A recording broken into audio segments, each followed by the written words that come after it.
존귀하신 주의 이름, 존귀하신 주의 이름, 그리 기쁜데도다.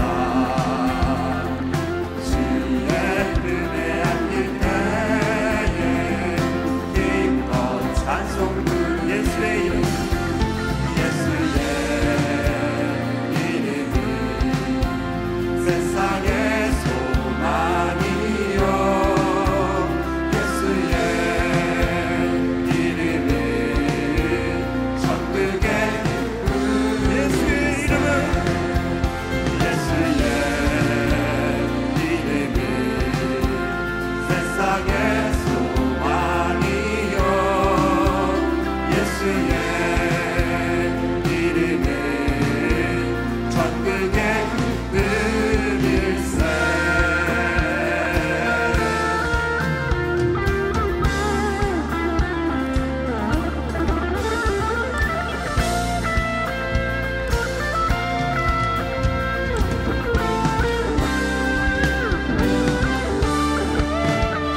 우리 갈 길 나간 후에 보좌 앞에 나가 왕의 왕께 경배하며 멸류관을 드리. 우리 갈 길 나간 후에, 우리 갈 길 나간 후에 보좌 앞에 나가 왕의 왕께 경배하며 멸류관을 드리리.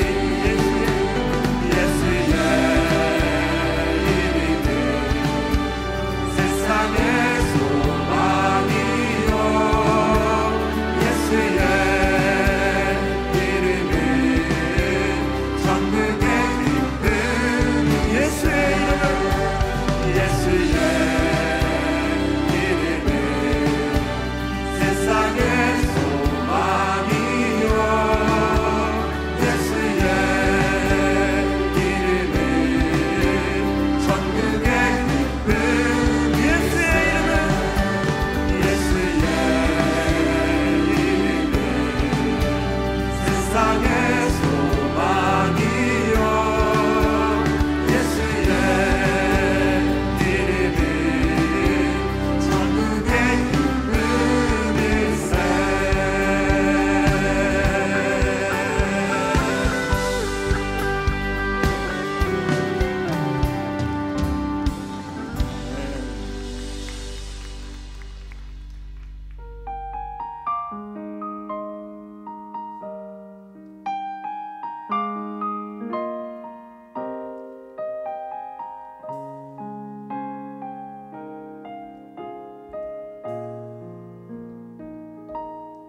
하나님이 원하시는 예배는 나의 몸을 산제사로 드리는 것, 내 몸을 저 순종함으로 거룩하고 받으실 만한 산제사로 드리는 것, 하나님이 찾으시는 예배는 상하고 도배하는 나의 마음, 가난한 마음으로 나아가 회개하며 그에 합당한 참된 열매 맺는 삶, 신령과 진리로 드리는 예배는 거듭난 생명으로 주님과 사귀는 삶, 주님을 따라가고 내 모든 것을 다하며 믿음으로 주님과 함께 걷는 것,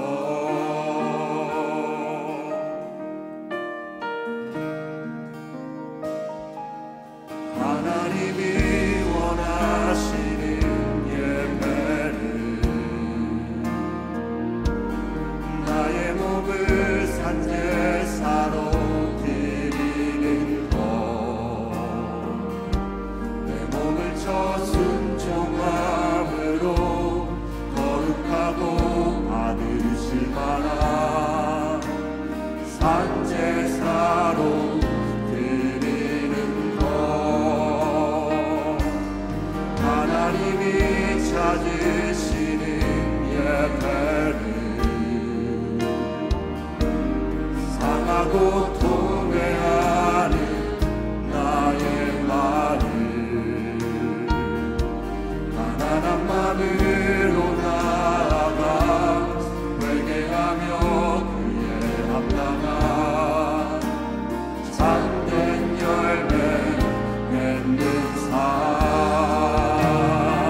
생명으로 주님과 사귀는 삶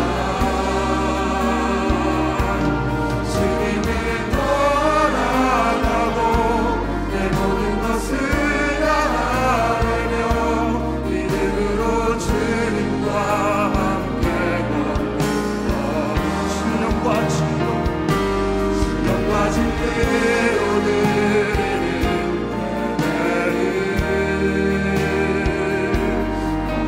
생명으로 주님과 사귀는 삶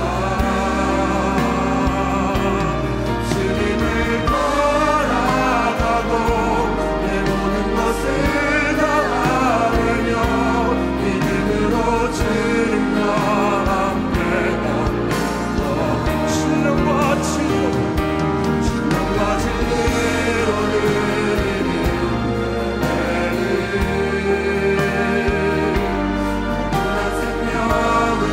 주님과 사귀는 삶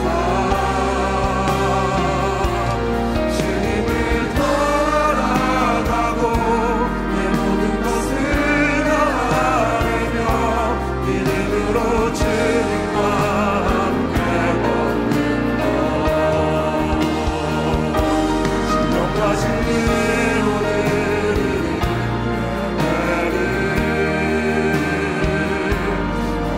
생명으로 주님과 사귀는 삶 주님을 따라가고 내 모든 것을 다하며 믿음으로 주님과 함께 걷는 것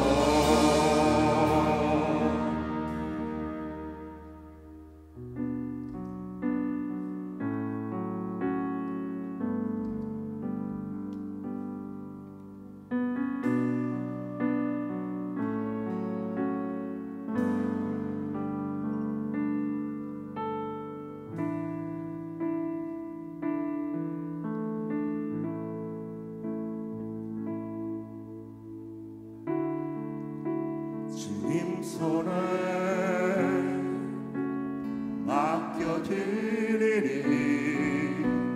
나의 삶 주님께 주님 손이 나의 삶 붙드네 나 주의 것 영원히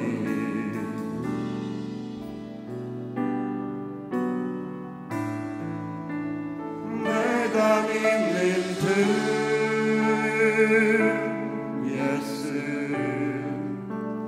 내가 속한 듯 예수 삶의 이유 되시네 내 노래 되시네 전심으로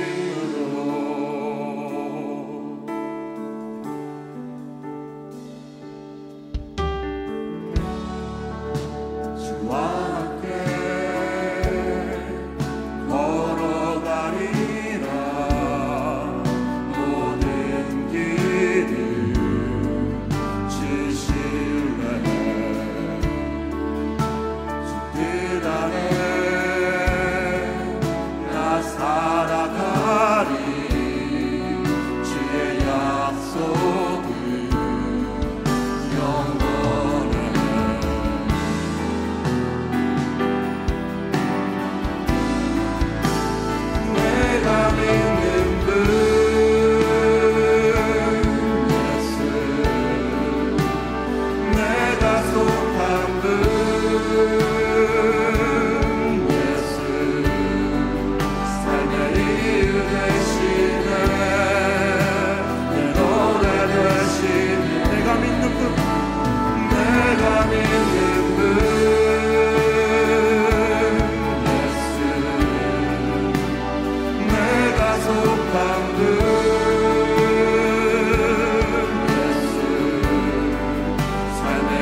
다 같이 사도신경 교독하심으로 우리 신앙 고백하겠습니다.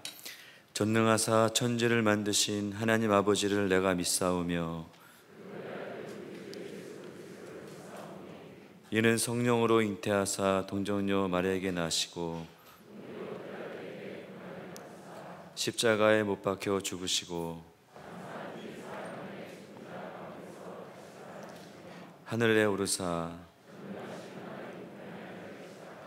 저리로서 산 자와 죽은 자를 심판하러 오시리라. 거룩한 공회와 죄를 사하여 주시는 것과 영원히 사는 것을 믿사옵나이다. 네, 정혜준 형제님 간증 듣겠습니다. 네, 안녕하세요. 두증인 팀 1셀 정혜준입니다. 저는 불심이 깊지는 않지만 부처님 오신 날에는 절에 가고 조상님 제사를 지내는 집안에서 태어나고 자랐습니다. 하지만 저는 부처님을 믿지 않았습니다. 부처님이 실제로 있는지 모르겠고 불상 앞에 절하고 기도하는 것을 이해할 수 없었습니다. 교회도 마찬가지였습니다. 하나님, 예수님 모두 눈에 안 보이고 성경도 그저 소설책이라고 생각하던 저는 사람들이 왜 책 속의 주인공을 저렇게 믿고 기도하는지 이해할 수 없었고 사람들이 다들 제정신이 아니라고 생각했습니다. 심지어 길 가다가 교회 앞에서 물을 나눠줘도 절대 받지 않았습니다. 왜 나에게 물을 주지? 분명 노리는 것이 있을 것이다. 의도가 순수하지 않을 것이다. 의심 먼저 했습니다. 교회 앞에서 나눠주는 그것을 받아먹고 정신을 잃고 쓰러지면 나를 이상한 곳으로 끌고 가서 무슨 짓을 할지 모른다고 생각했습니다. 그러던 어느 날 현재 근무하는 회사에서 함께 일하는 기쁨의 교회 성도님께서 저한테 말씀하셨습니다. 주말에 할 거 없는 거 다 아니까 교회 가자 라고 하셨고, 주말에 할 거 없던 저는 안 가겠다는 변명도 못 해보고 기쁨의 교회로 나오게 되었습니다. 그렇게 주말에 교회 나와서 불편하게 잠자는 생활이 시작되었습니다. 하지만 말씀도 못 듣고 믿음도 없고 교회 나와서 잠만 자거나 핸드폰만 보는데도 교회 나오는 게 왠지 싫지 않았고 귀찮지도 않았습니다. 그래서 그 후로 제 인생의 일요일은 그냥 교회 가는 날이 되었습니다. 그렇게 믿음도 없고 하나님도 만나지 못한 채 1년 가까이 무작정 교회만 나오던 저에게도 하나님을 알게 되는 변화가 있었습니다. 교회 나오면서 항상 궁금했었던 것 중 하나가 하나님을 아버지라고 부르는 것이었습니다. 우리 아버지는 저 멀리 고향집에 잘 계시는데 왜 하나님이 아버지지라고 생각하던 저에게 주일 예배 중 한마디 말씀이 들려왔습니다. 영적인 하나님을 아버지라고 부른다. 그 말씀이 들리는 순간 하나님은 나의 아버지라고 깨닫게 되었고 하나님을 처음 만나게 되었습니다. 그 후로 교회에 나와서 졸리지 않고 말씀도 열심히 받아줬고 말씀이 삶이 되도록 적은 말씀도 계속 보면서 소감도 적어보고 셀 모임도 적극적으로 할 수 있게 되었습니다. 영적으로 저를 만나주시고 말씀으로 평안을 주시는 하나님을 찬양합니다. 하나님을 믿지 않았던 저도 교회 나오면서 하나님을 믿게 되었고 변화되었지만 하나님을 깊이 만나지는 못했고 하나님을 깊이 만나려는 사모함도 없었습니다. 하지만 이번 청년대학부 수련회를 통해 저를 사랑하시는 하나님을 깊이 만나게 되었습니다. 수련회가 있다는 소식을 들었을 때도 기도도 못하는데 수련회 가서 뭐하나, 수련회 절대 가지 않겠다고 마음먹었습니다. 예배와 셀 모임에 참석하는 것만 중심이었던 저였지만 6월 초 문득 기도실을 나가야겠다는 마음이 들었고 이게 하나님이 부르시는 거구나 깨닫게 되어서 부르심에 응답해 다른 생각할 틈도 없이 바로 챙겨서 기도실로 갔습니다. 처음에는 기도실의 환경이 적응되지 않았고 겁이 났습니다. 부르심 받고 기도실 왔으니 하나님만 외치면서 앉아라도 있어보자는 식으로 버텼습니다. 부르심에 인도받아 기도를 전혀 못하던 저도 기도를 할 수 있게 되었고 기도를 하면 할수록 하나님께서 수련회 장소에서 저를 기다리고 계신다는 마음이 들었습니다. 하나님께서 수련회 장소에서 저를 기다리시고 계시니 꼭 가서 만나 뵙고 싶다는 마음이 점점 커지면서 수련회를 꼭 갈 수 있게 매일 기도했습니다. 수련의 날이 다가올수록 하나님을 꼭 만나고 싶다는 갈급한 마음이 점점 커졌고 나보다 나를 잘 아시는 하나님께서는 그 마음을 보시고 수련의 날까지 큰 방해 없이 저를 수련의 장소로 인도해 주셨습니다. 수련회 전에는 잃은 아들을 되찾은 아버지의 비유를 들어도 별다른 마음이 안 들었고 1대1을 하면서도 큰 감흥 없이 나도 하나님을 떠나서 살다가 이제 하나님께 돌아왔으니 이제라도 말 잘 들어야지 정도의 마음밖에 들지 않았습니다. 하지만 이번 수련회를 통해 아들을 되찾은 아버지의 기쁜 마음이 느껴지고 말씀을 들으면서 저도 모르게 눈물이 났습니다. 하나님께서는 하나님을 믿지 않던 저라도 제가 하나님께로 돌아올 것이라고 믿으시면서 저를 뒤에서 항상 지켜보고 계셨고, 저는 그런 하나님의 시선이 느껴지면서 저를 기다려주신 감사함과 아버지를 오래 기다리시게 한 죄송함에 하염없이 눈물이 났습니다. 저는 항상 혼자라고 생각하며 외로운 생활을 했습니다. 그래도 교회 나오면서 여러 형제님들과 교제를 하면서 외롭다는 느낌이 조금씩 사라졌지만 여전히 외로움이 남아 있었습니다. 하지만 이번 수련회를 통해 저는 혼자가 아니고 하나님 아버지께서 항상 함께 해주셨고 저를 혼자 버려두지 않으셨다는 것을 깨닫게 되면서 남아있던 외로움이 모두 사라졌고, 그동안 함께 계셨지만 느끼지 못했던 하나님 아버지를 깊이 만나는 시간을 허락해 주신 하나님을 찬양합니다. 그리고 이번 수련회를 통해 하나님께서 저를 얼마나 사랑하시는지 깊이 깨닫게 되었습니다. 오랜 기간 두통에 시달리고 한번 두통이 시작되면 약을 먹어도 쉽게 회복되지 않았습니다. 이번 수련회를 준비하는 기간 동안에도 두통이 생겼고 팔다리도 저리면서 기력도 없어서 병원을 가야겠다고 생각했습니다. 병원 가기 전에 먼저 기도하고 병원을 가라는 우리 교회 성도님의 말씀에 기도실 먼저 갔습니다. 기도실에 앉아서 기도할 때에는 두통도 많이 줄어들고 팔다리 저림도 없어져서 하나님께서 회복시켜 주시는 줄 알았습니다. 그래서 다음 날부터 약을 안 먹고 기도만 했습니다. 기도 후 잠들기까지 두통도 없고 몸도 멀쩡해서 하나님께서 다 낫게 해주셨나 보다라고 생각하며 기쁜 마음으로 잠이 들었습니다. 하지만 다음 날 일어나면 또 두통이 생겼고 팔다리가 저렸습니다. 기도하면서 아픔이 사라지는 것을 경험한 저는 일 마치고 빨리 기도실 가야겠다는 생각에 출근하기 전부터 퇴근 시간만 기다렸습니다. 기도를 할수록 아픔이 사라지는 것을 느끼고 아픔이 모두 사라지니 기도를 열심히 해서 하나님께서 나를 낫게 해주셨다고 생각하며 하나님께 감사드렸습니다. 하지만 이번 수련회를 통해서 제가 기도를 열심히 해서 아픔이 회복된 것이 아니라 하나님께서 저를 몹시 사랑하고 계신다는 것을 알게 되었습니다. 하나님께서 저를 얼마나 사랑하셨으면 예수님을 보내주셨고, 예수님께서 저를 얼마나 사랑하셨으면 저를 대신해서 고통받으셨을까. 깊이를 다 가늠할 수 없을 만큼 깊은 사랑을 받고 있었다고 생각하니 눈물이 났습니다. 내가 기도해서 나은 것이 아니구나. 하나님께서 나를 사랑하시는구나. 나를 사랑하시는 예수님이 나를 대신해서 십자가에 가시 면류관을 쓰시고 돌아가셨고 나를 대신해서 아픈 고통을 대신 받으셨기 때문에 내가 아픔에서 벗어날 수 있었구나. 예수님의 피 흘리심으로 제가 구원의 은혜를 받았다는 것을 알게 되었습니다. 저를 이처럼 사랑하시는 예수님께 받은 사랑을 잊지 않고 잘 간직하는 제가 될 것을 믿음으로 선포합니다. 그리고 저는 장애를 가지고 태어났고 그 장애가 부끄러워서 항상 숨기며 살았습니다. 교회를 오기 전까지 사람을 꼭 만나야 할 때가 아니면 사람들을 거의 만나지 않고 혼자 지내는 날이 대부분이었습니다. 사람들이 내 장애를 아는 것이 무서웠고 장애를 알고 차별된 시선으로 볼 것 같아 두려웠습니다. 그래서 혼자가 되는 것을 택하고 혼자서 지냈습니다. 교회 와서 말씀도 듣고 성경도 읽으면서 저에게 왜 이런 장애가 있는지 알게 되었습니다. 하나님께서는 각 사람마다 모두 다르게 지으셨다. 하나님께서는 하나님의 형상대로 사람을 지으시고 심히 기뻐하셨다. 저의 하나님이 이런 모습이셨기 때문에 저를 이렇게 지으시고 심히 기뻐하셨는데 저는 하나님 아버지의 그 마음도 모른 채 숨기며 살았고 자신을 숨기며 살았던 제가 한심하게 느껴졌습니다. 그 후로 하나님의 형상대로 지어진 나를 더 이상 숨기지 않겠다고 다짐했습니다. 나는 하나님의 기쁨이다, 아버지의 기쁨이다.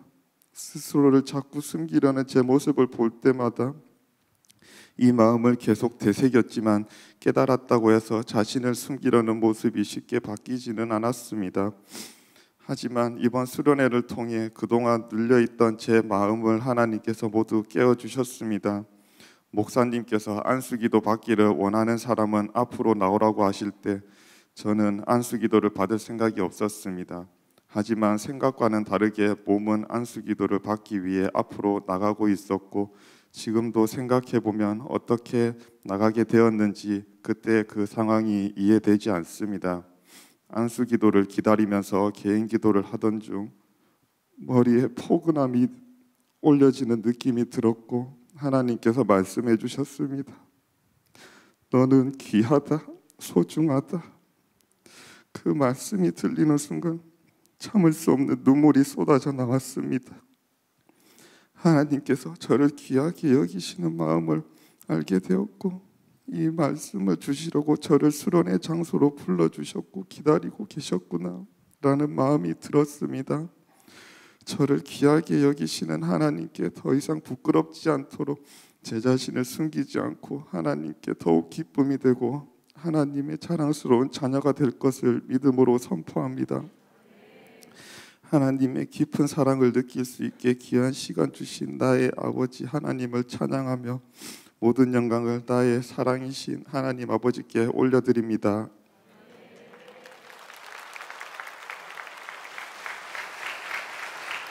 감사합니다. 오늘 함께 보실 말씀은 신약성경 누가복음 18장 9절로 14절까지 말씀입니다. 누가복음 18장 9절에서 14절까지 말씀 제가 봉독해드리고 14절은 같이 읽도록 하겠습니다. 또 자기를 의롭다고 믿고 다른 사람을 멸시하는 자들에게 이 비유로 말씀하시되 두 사람이 기도하러 성전에 올라가니 하나는 바리새인이요 하나는 세리라. 바리새인은 서서 따로 기도하여 이르되 하나님이여 나는 다른 사람들 곧 토색 불의 간음하는 자들과 같지 아니하고 이 세리와도 같지 아니함을 감사하나이다. 나는 일해에 2번씩 금식하고 또 소독에 11조를 드리나이다 하고 세리는 멀리 서서 감히 눈을 들어 하늘을 쳐다보지도 못하고 다만 가슴을 치며 이르되 하나님이여 나를 불쌍히 여기소서 나는 죄인이로소이다 하였느니라.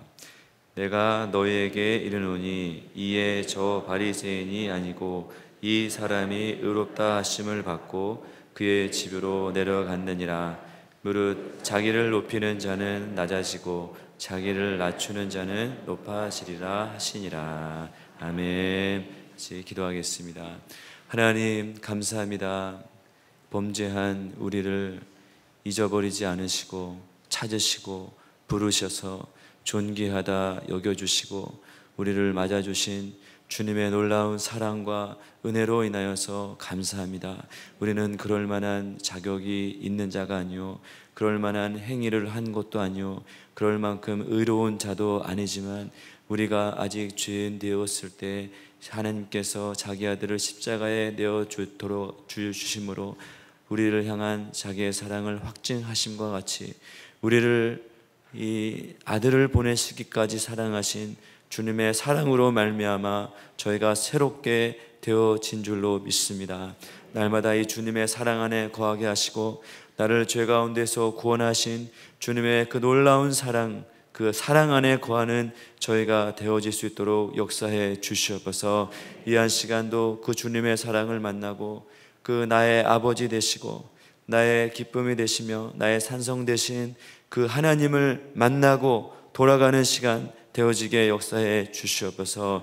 우리를 찾고 기다리시는 하나님, 우리의 이름을 부르시고 우리를 만나 주시기 원하시고 우리와 교제하기 원하시는 그 하나님 앞에 우리의 마음을 드리고 심령을 들여서 주님을 만나는 시간 되어지게 주님 역사해 주시옵소서.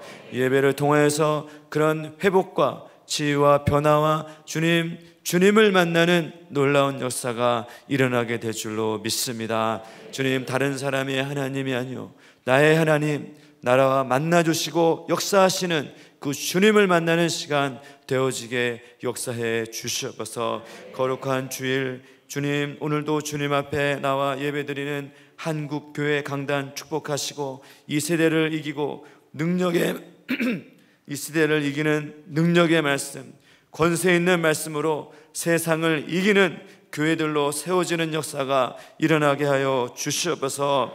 주님, 우리 교회 가운데도 처음 주셨던 사랑을 회복하는 이런 은혜의 시즌을 열어주신 하나님 감사합니다. 주님, 우리 교회 가운데 이 주셨던 주님의 처음 사랑, 처음 행위, 처음 가졌던 주님에 대한 열정들이 다시 회복되어지는 역사가 일어나게 하여 주시옵소서. 주님, 이 여름에 주일학교에서부터 작년에 이르기까지 수련회를 허락해 주셔서 감사합니다. 각 수련회마다 뜨거운 성령의 불이 임하게 하여 주시옵소서. 우리의 삶을 주님께 드리는 뜨거운 헌신이 있게 하여 주시고 주님을 직접적으로 만나는, 나의 주님으로 영접하고 만나는 이런 수련회 되어질 수 있도록 역사해 주시옵소서. 오늘도 주님, 여름 수련회 진행하고 있는 이 고등부 축복합니다. 자기 세대를 이기고 자기 세대를 뛰어넘는 믿음의 증인들로 변화되어지는 놀라운 역사가 일어나게 하여 주시옵소서. 주님, 이 세대들이, 이 다음 세대들이 다니엘과 같고 다윗과 같고 세례 요한과 같이 하나님 나라에게 귀하게 쓰임받는 주님의 일꾼들로 세워지는 수련회가 되어질 수 있도록 역사해 주시옵소서. 그곳에 성령님 임재하여 주시고 우리가 알 수 없는 놀라운 기적과 치유와 변화의 역사가 일어나는 시간 수련회 되어질 수 있도록 인도해 주시옵소서. 계속해서 이어지는 이 수련회 사모함으로 준비하고 있는 모든 성도님들에게 성령의 충만한 은혜와 넘쳐나는 역사가 일어나게 하여 주실 때, 이번 주 중등부 수련회 있습니다. 주님께서 주님, 이 세상에 방황하는 세상의 가치관과 미디어와 세상 세력에 주님 사로잡혀 있는 이 다음 세대들이 이 수련회를 통하여서 하나님 나라를 경험하고 자기의 하나님을 만나고 자기의 예수님을 경험하는 놀라운 역사가 일어나는 수련회 될 수 있도록 역사해 주시옵소서. 주님, 이를 위해 세워주신 우리 담임 목사님, 사모님 기도합니다. 날마다 생명의 말씀, 용의 말씀 증거하게 하시고 교회를 향한 하나님의 뜻과 비전을 선포하실 때마다 날마다 성령으로 충만하게 하시고 사도 바울과 같은 성령의 권능과 능력과 치유의 기름 부심이 날마다 물과 같이 넘쳐날 수 있도록 주님께서 역사해 주시옵소서. 오늘도 마음을 들여 예배하며 주님 앞에 나온 모든 심령들 주님께서 만지시고 역사해 주시고 주님을 깊이 만나고 돌아가는 시간 되어질 수 있도록 역사해 주시옵소서. 감사드리며 예수님의 이름으로 기도합니다. 아멘.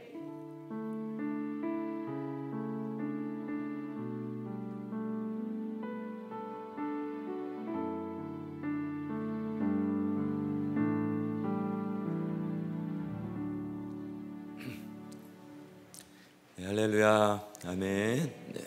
오늘 이 말씀으로 우리 낮아지는 자, 높아지는 자, 이런 말씀으로 우리 같이 은혜 나누기를 원합니다. 예수님이 말씀을 증거하시고 예수님이 이 말씀을 가르치실 때 주로 비유를 들어서 설명하시는 이런 경우들이 많이 있습니다. 우리가 아는 것만 해도 좋은 밭 비유, 또 그물 비유, 누룩 비유, 겨자씨 비유, 혼인잔치 비유, 성경에는 수많은 이 비유들로 가득합니다. 그래서 종종 어떤 비유들은 제자들이 이 비유를 듣고 무슨 뜻인지 알지 못해서 예수님께 나와서 그게 무슨 말이시죠? 이렇게 물어본 이런 일도 많이 있습니다. 그럴 경우에는 예수님이 제자들을 따로 불러서 그것은 이런 말씀이다, 그것을 풀어서 해석해 주시고 다시 가르쳐 주시는 이런 일도 있었습니다. 근데 오늘 본문도 예수님의 비유입니다. 비유인데 이 비유는 또 특별히 어떤 다른 해석이나 다른 설명이 필요 없을 정도로 아주 내용이 명확하고 또 구체적이고 이해하기 쉬운 이런 본문이죠. 오늘 비유의 이유와 대상과 목적에 대해서 아주 분명하게 설명해 주고 있었습니다. 이 대상이 누구냐, 이 비유를 왜 하고 이 비유의 대상되는 사람이 누구인가, 예수님이 설명해 주셨는데 9절 말씀 보시면 아주 자세하게 나와 있습니다. 자기를 의롭다고 믿고 다른 사람을 멸시하는 자들에게의 비유로 설명해 주신 것이죠. 그러니까 그런 사람이 있다는 것이죠. 자기를 의롭다고 믿고 다른 사람을 멸시하는 이런 사람이 있기 때문에 예수님이 이런 비유를 하신 것입니다. 자기가 어떻습니까? 착하다, 자기가 뭐 잘했다, 자기가 뭐 선한 일 했다, 이렇게 말씀하지 않고 오늘 성경 말씀이 뭐라고 합니까? 자기가 의롭다고 여겼다는 거죠. 자기가 의롭다고 여겼다는 것입니다. 의롭다는 말이 무슨 말입니까? 나는 하나님과 바른 관계에 있다. 그러니까 내 신앙은 별다른 문제가 없다. 불신자들이 아니라 신앙하는 사람 중에 나는 하나님과의 사이에서 별다른 큰 문제가 없고 나는 잘하고 있고 신앙 잘하고 있다. 이런 부류의 사람들이라는 것입니다. 이 사람은 믿음을 가지고 있는데 어떤 믿음을 가지고 있는 것이 아니라 어떤 믿음을 가지고 있는가 하면 예수님을 믿는 것이 아닙니다. 자기가 같은 죄인을 구원해 주신 하나님을 믿는 것이 아니라 자기가 의롭다는 믿음, 자기는 아무 문제 없고 자기 스스로 구원받을 수 있다는 이런 믿음의 확신을 가지고 있는 이런 믿음, 어떻게 보면 스스로를 믿고 있는 이런 믿음을 가진 이런 사람이었다는 것이죠. 자신은 하나님은 잘 믿고 있고 또 아무 문제 없이 잘 지내고 있다, 가만둬라, 이렇게 말하고 있는 사람이 바로 이런 사람이라는 것입니다. 그래서 자신은 당연히 천국 가고 당연히 하나님 나라 가는, 전혀 문제가 없다, 이렇게 생각하고 있는 이런 류의 사람이라는 것입니다. 그런데 그냥 뭐 이런 사람이 자기 의롭다고 생각하고 이렇게 뭐 자기 어떻게 보면 잘난 맛에 자기 확신에 그렇게 살면 뭐 별 문제가 없겠죠. 근데 이 사람이 어떻게 했냐면은 그 9절 하반절에 보면 자기를 의롭다고 믿고 어떻게 했습니까? 다른 사람을 멸시하고 있다는 거죠. 자기가 스스로 의롭다고 믿고 있지만 어떻게 했냐면은 다른 사람을 멸시하고 있는, 죄를 짓고 있는 이런 사람이라는 것입니다. 어떻게 보면 신앙적인 모순을 가지고 있는 거죠. 자기는 의롭다, 하나님과 관계가 바르다, 자기가 신앙하는데 전혀 문제가 없다, 그렇게 자기는 믿고 있지만 실제의 삶은 어떻습니까? 다른 사람을 멸시하는 죄를 짓고 있다는 것이죠. 자기는 의로운데 다른 사람은 멸시한다. 자기는 신앙을 잘하고 있는데 다른 사람을 무시하고 업신여기고 다른 사람을 깔보고 판단하고 정죄하는 이런 죄를 짓고 있다는 것입니다. 어떻게 보면 참 아이러니한 거죠. 이런 모습을 하고 있는 사람들이 많이 있다는 것입니다. 다른 사람을 멸시한다, 이 말은 무슨 뜻입니까? 자기가 하나님 앞에 의롭지 않다는 것을 증명하고 있는 것입니다. 자기는 하나님 앞에 의롭지 않은 이런 삶을 살고 있는데 자기는 하나님 앞에 의롭다고 믿고 있는 거예요. 옳다고 생각해요. 문제가 없다, 이렇게 생각하고 있는 것이죠. 참 부담되는 사람입니다. 자기는 잘하고 있다, 그러면서 다른 사람은 멸시하고, 다른 사람이 뭐래도 자기는 문제없다, 너 지금 다른 사람 멸시하고 있는 죄를 짓고 있잖아, 그 판단하고 정죄하고 있잖아, 그 문제야. 이렇게 얘기해도 나는 문제 없어. 나는 잘하고 있어. 이렇게 이런 뭐라고 했습니까? 이런 믿음을 가지고 있다는 거예요. 참 믿고 있다는 것이 참 문제입니다. 이런 확신을 가지고 있어요. 그래도 어떻습니까? 이래도 자기 뭐 스스로 의롭다고 여기고 남 멸시하고 그런 인생 살아도 그것이 별 문제가 없으면 그래도 그냥 넘어갈 수 있습니다. 그것이 별 문제가 안 된다면 예수님이 이런 비유를 하시지 않았겠죠. 이런 비유를 하시지 좀 인격이 안 되는가 보다. 좀 그 사람 부담스럽다. 참 자기 주장이 강하다. 이 정도 넘어가면은 뭐 큰 문제가 안 되면은 예수님이 이런 비유를 안 하셨을 것입니다. 그러나 이런 사람의 문제가 있는데, 결정적인 문제가 있는데, 그게 뭐냐면은 하나님 앞에서 결국은 낮아지는 인생이 된다는 것입니다. 결국은 낮아지게 되는 거예요. 나중에 땅을 치면서 후회할 일들이 생기게 된다. 그런데 자기는 그렇게 될 것을 알지 못한 채 믿음을 가지고 살아가고 있다는 거예요. 예수님이 이런 비유를 왜 하셨겠습니까? 그냥 어쩌다가 어떤 사람, 한 사람, 그런 사람이 있기 때문에 이런 비유를 하신 것이 아니라 대부분의 종교인들, 이 바리새인들, 신앙생활을 오래 한 사람들에게는 이런 문제가 있기 때문에, 이런 고질적인 문제가 있는데 자기가 잘하고 있다는 이런 생각을 가지고 있기 때문에 예수님이 이런 말씀을 하시고 있는 거죠. 예수님이 보실 때는 어떻습니까? 저거 아닌데? 예수님이 보실 때는 저렇게 살면 안 되는데, 안타까운 마음을 가지고 있으셔서 이런 비유를 하게 되신 것입니다. 이런 큰 문제가 있는데 결국은 낮아지고 결국은 심판을 받는 이런 문제가 있는데 어떻습니까? 본인은 전혀 모르고 있는 거죠. 본인은 오히려 의롭다고 믿고 있어요. 이것이 문제라는 것이죠. 그래서 이런 것에 절대로 속지 말고 나중에 하나님 앞에 높아지는 인생을 살아야 된다. 그것을 경고하시고 그것을 또 말씀해 주시기 위해서 이런 비유를 하신 것입니다. 오늘 말씀을 통해서 좀 천국에서 높아지시는 저와 여러분 되시기를 바라겠습니다. 첫 번째는 낮아지는 자입니다. 그러면은 누가 결국은 낮아지게 될 것인가? 누가 하나님 앞에서 낮아지는 인생을 살게 될 것인가? 이거에 대해서 말씀을 해주셨습니다.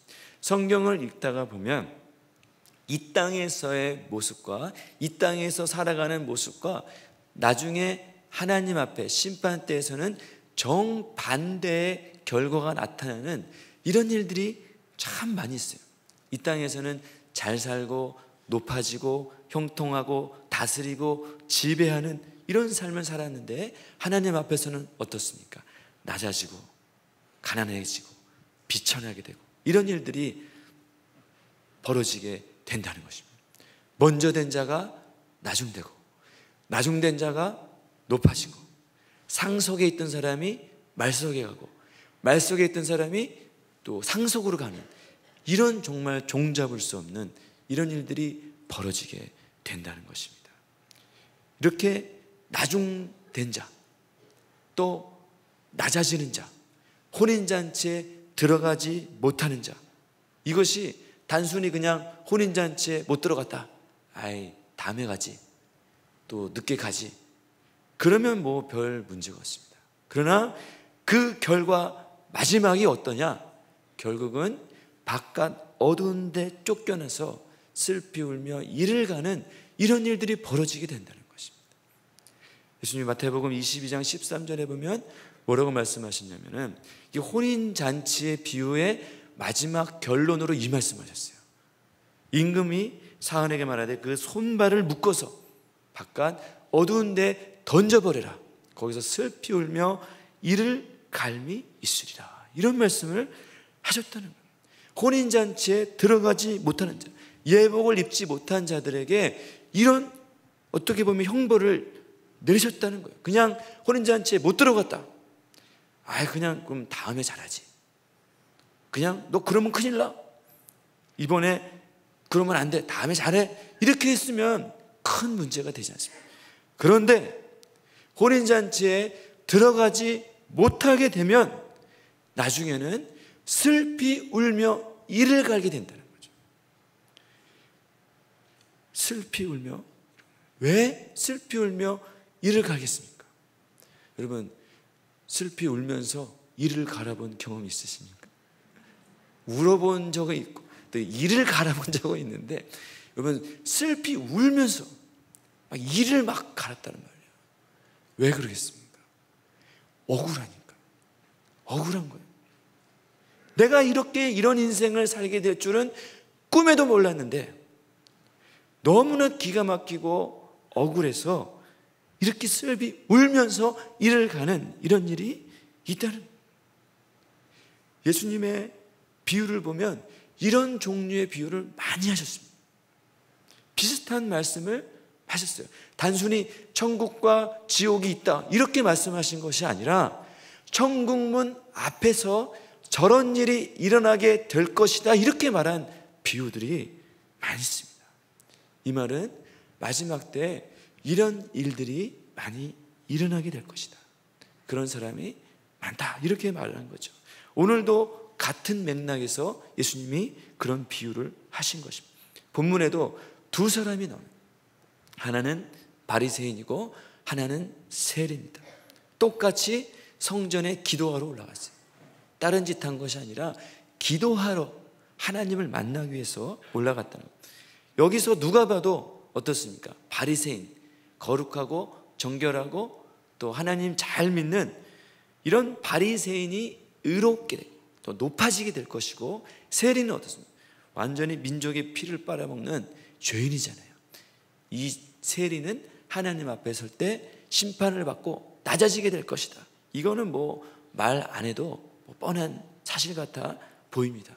세리와 바리새인을 비교한다는 것 자체가 사실 게임이 안 되는 거죠. 그런데 당연히 그렇게 생각하고 있습니다. 바리새인이 높아지고 세리가 낮아질 것이라고 그렇게 생각하고 있었던 그때 전혀 뜻밖의 일이 일어나게 된다는 거예요. 바리새인은 낮아지게 되고 세리는 높아지게 되고, 이거 좀 이상한 거 아니에요? 이렇게 생각할 정도의 이런 일이 일어나게 된다는 것입니다. 그것을 경고하시는 거죠. 누가 낮아지게 되느냐? 누가 낮아지게 되느냐? 그냥 낮아진다 이 말은 그냥 좀 신분이 낮아졌다 이 말이 아닙니다. 좀 높아지려고 했는데 그 밑단계 갔다 이런 것이 아니죠. 금메달 따는 것이 당연했는데 은메달 땄다 그것이 아닙니다. 완전히 심판을 받아서 정죄를 당하게 됐다 이런 뜻입니다. 그러면 이렇게 낮아지게 될 사람들의 특징이 있는데, 이런 사람들이 왜 이렇게 낮아지게 되냐? 그냥 낮아지게 되고 심판을 받는 것이 아니라 왜 이렇게 낮아지게 되느냐? 그거에 대해서 설명해 주셨는데, 두 가지를 설명해 주셨습니다. 첫 번째는 스스로 옳다고 여기는 거예요. 스스로 옳다고 여기는 이런 삶을 살았기 때문에 하나님 앞에 낮아지는 이런 인생을 살게 된다는 것입니다. 바리새인은 성전에 기도하러 올라갔는데 어떻게 했느냐면은 좀 특별한 행동을 했어요. 어떻게 했냐면은 따로 서서 기도했어요. 따로 섰다는 것은 특별한 장소, 구별된 장소에 따로 서 있다는 거죠. 아마 바리새인들을 위한 그런 자리가 있을 수도 있어요. 따로 서서 기도해요. 특별히 사람들이 잘 보이는 곳, 사람들이 주목하는 곳, 사람들이 많이 이 사람이 기도하는 줄 알고 있는 그런 장소에 갔다. 눈에 띄는 장소에 가서 기도했다는 거예요. 이것이 바리새인들의 기도의 삶입니다. 왜 이렇게 기도했을까요? 왜 이렇게 기도했느냐? 예수님이 이들의 기도의 삶에 대해서 설명을 해주셨는데, 마태복음 6장 5절에 보면 이렇게 말씀하셨어요. 뭐라고 했냐면은 또 너희는 기도할 때 외식하는 자와 같이 하지 말라. 그들은 사람에게 보이려고 회당과 큰 거리 어귀에 서서 기도하기를 좋아하느니라. 내가 진실로 너에게 이르노니 그들은 상을 이미 받았느니라. 이렇게 이 시대의 기도의 삶에 대해서 예수님이 한마디로 정의하셨는데, 그것이 뭐냐면은 외식하는 자와 같이 기도했다는 거예요. 외식하는 삶을 가지고 기도했다는 거예요. 외식이라는 단어가 무슨 뜻이냐면은 연극 배우라는 뜻입니다. 연극한다는 뜻이에요. 연극을 어떻게 합니까? 연극은 자기 혼자 연극하는 것이 아니죠. 수많은 관객 앞에서 하는 겁니다. 관객을 위해서 마치 자기가 왕이 되고 영웅이 되고 그런 사람처럼 배우 역할을 해서 관객을 즐겁게 하는 것이 배우가 하는 일이에요. 그런데 이 바리새인들이 기도를 하고 있었는데, 어떤 기도를 하고 있었냐면 마치 기도라는 연극을 하고 있었다는 거예요. 그것이 무슨 의미냐면은 사람에게 보이려고 기도의 삶을 살았다는 것입니다. 기도는 하기는 하는데, 기도는 참 열심히 하기는 하는데 어떻게 했느냐? 사람에게 보이려고 일부러 회당에서, 잘 보이는 데서, 성전, 또 길가, 큰 거리, 사거리, 잘 보이는 그런 데 나가서 기도의 삶을 살았다는 거예요. 많이 사람이 모인 곳에서. 이 지금 오늘 비유에 나온 바리새인도 마찬가지예요. 사람 앞에 따로 서서 기도의 삶을 사는 거예요. 이런 모습으로 하나님 앞에 나가서 기도. 그 기도의 내용이 뭐냐면은 하나님이여 이렇게 부르죠. 하나님이여, 기도, 하나님을 부릅니다. 그리고 나서 기도하는 내용이 뭐냐면은 하나님 감사합니다. 하나님 저를 구원해 주셔서 감사합니다. 하나님 찬양합니다. 하나님은 우리의 만군의 주이시고 하나님은 영광 받으실 분입니다. 이런 기도를 한 것이 아니에요. 무슨 기도를 했냐면은 그 기도의 내용이 11절에 나옵니다. 나는 다른 사람들, 곧 토색, 불의, 간음하는 자와 같지 않고 이 세리와도 같지 않냐면 감사하나이다. 이게 기도의 내용입니다. 나는 기도를 열심히 하는데 나는 다른 사람들과 같지 않습니다. 토색하고 불의하고 간음하는 이런 죄인들과 나는 같지 않습니다. 이게 기도예요. 자기는 그런 죄 지은 사람과는 다른 사람입니다. 나는 그런 죄 지은 적이 없습니다. 그것에 감사한 거예요. 어떻게 보면 참 의롭고 성실하고 잘하고 있는 것 같아 보이지만 이 사람의 문제가 뭡니까? 나는 다른 사람들과 같지 않습니다. 나는 저 세리와 같지 않습니다. 나는 그렇다는 거예요. 나는 저런 죄를 지은 적도 없고 나는 저런 세리와도 같지 않습니다. 누가 그렇게 인정해 줬습니까? 누가 그렇게 인정해 줬어요? 자기 스스로. 자기 스스로 나는 저런 죄인과 같지 않습니다. 이런 고백을 하고 있는 거예요. 이 바리새인들의 기도의 신앙의 기준이 뭡니까? 사람입니다. 다른 사람들이 자기의 신앙의 기준이에요. 그래서 다른 사람과 비교해서 내가 신앙을 잘하고 있으면 나는 신앙이 문제가 없는 거예요. 나는 의로운 것이죠. 저렇게 토색, 불의, 간음하는 그런 사람과 비교해 봤을 때 나는 하나님 보시기에 의로운 사람이 돼요. 사람 앞에 신앙하는 사람의 가장 큰 문제는 바로 하나님 앞에서 자기의 모습을 깨달을 수 없다는 것입니다.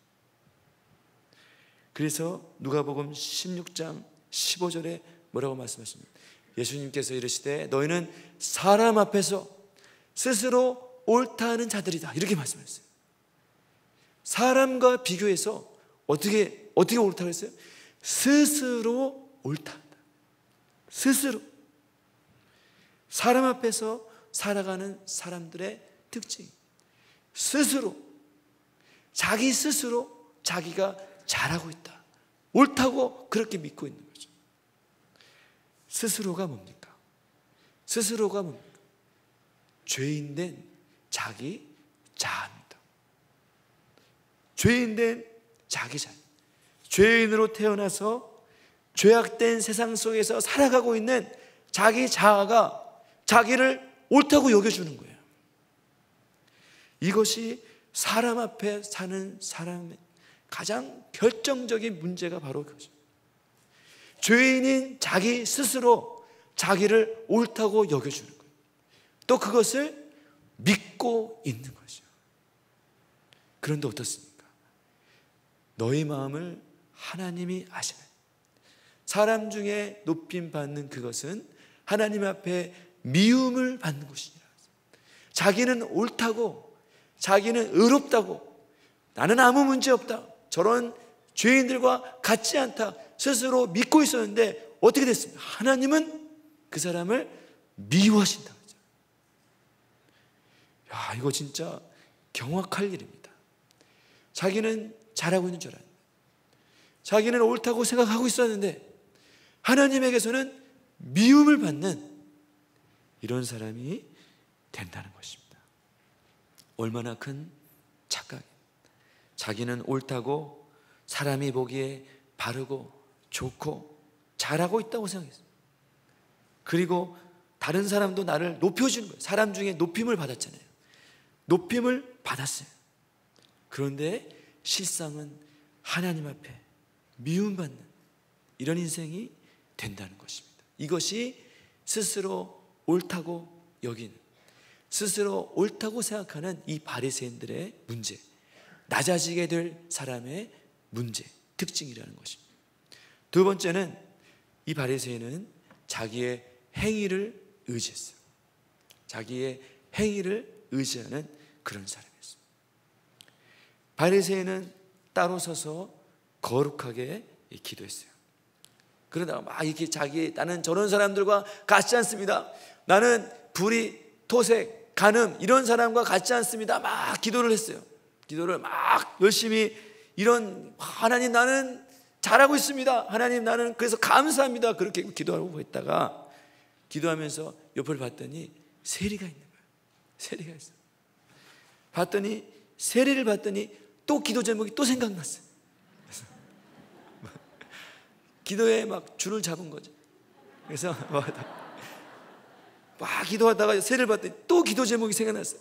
나는 저 세리와 같지 않음을 감사합니다. 그래서 막 기도 제목이 막 생각이 났어요. 와, 저런 사람과 같지 않은 것이 또 감사합니다 하면서 또 그렇게 세리와 같지 않습니다, 그것이 감사합니다 이렇게 또 기도하다가 또 기도 제목이 또 생각났어요.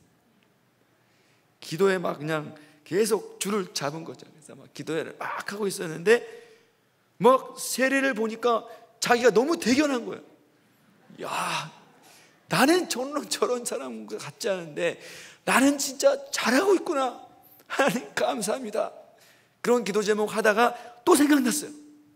맞아, 내가 그거 했지, 하나님 감사합니다 하면서 12절 뭐라 했냐면은 나는 일에 2번씩 금식했지. 아 맞아, 하나님 나는 금식했어. 또 소득의 11조를 드리나이다. 이게 그냥 너무 감사가 되는 거예요. 바리새인들은, 이게 바리새인의 기도입니다.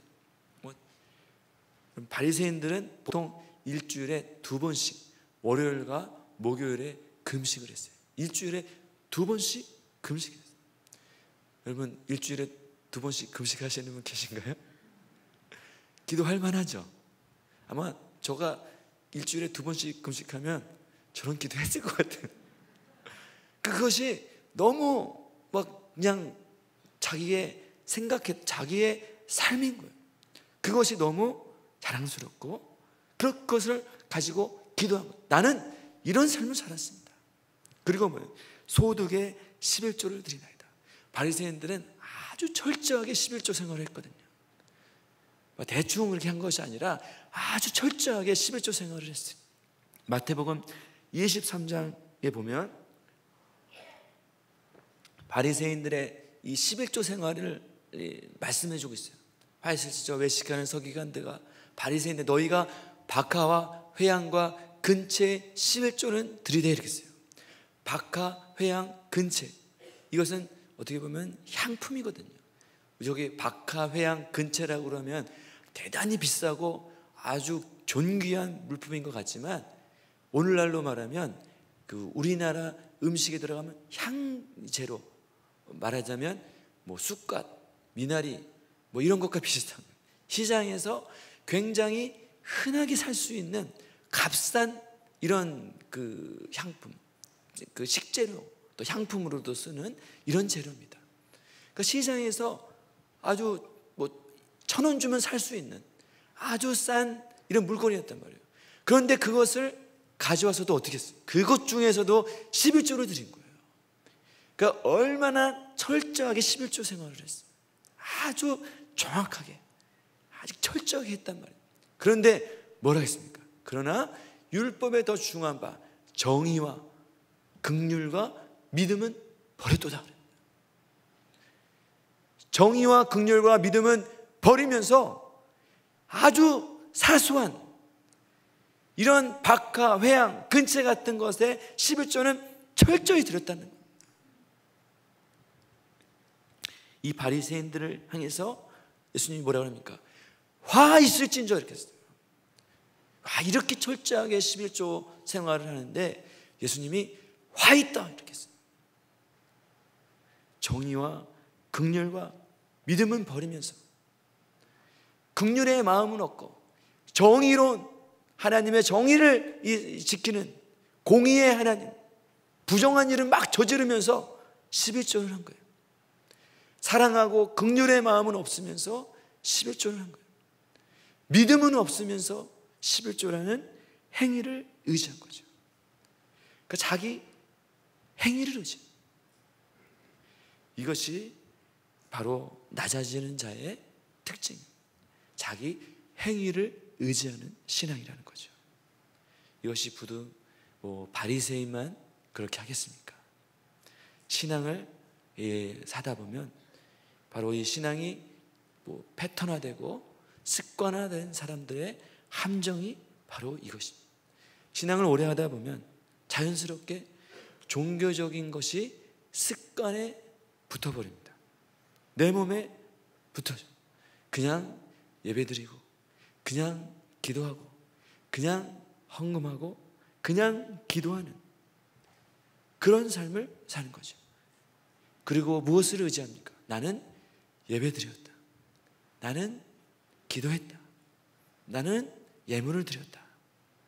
정의와 긍휼과 믿음보다 박하와 회향과 근채를 의지하는 거예요. 실제로는 하나님의 은혜와 회개와 하나님의 능력과 하나님의 은혜가 없으면서도 그것은 잊어버렸는데, 정의와 긍휼과 믿음은 잊어버렸는데 실상은 박하와 회향과 근채만 남아있는데도 그것을 의지하는 거예요. 왜 그러냐면 내가 그것을 하고 있으니까. 내가 무엇인가를 하고 있다고 생각하는 순간 참 사람은 참 아이러니해요. 왜냐하면 내가 뭔가를 하고 있다 생각하는 순간 그것을 의지하게 됩니다. 내가 뭔가 심지어 은혜를 받았다고 해도 그 자기 받은 은혜를 주장하고 은혜 받은 것을 의지하게 됩니다. 행위가 의식되는 순간, 자기가 무엇을 했다고 하는 순간 그 행위를 의지하게 된다는 것이죠. 바로 이런 삶을 사는 것이 바리새인, 하나님 앞에 낮아지는 인생을 사는 사람들의 전형적인 모습이에요. 스스로 옳다고 생각하고 자기의 행위를 의지하게 되면 결국은 낮아지는 이런 인생을 살게 되는 거예요. 이것은 다른 사람 얘기가 아니라 저의 이야기인 것 같아요.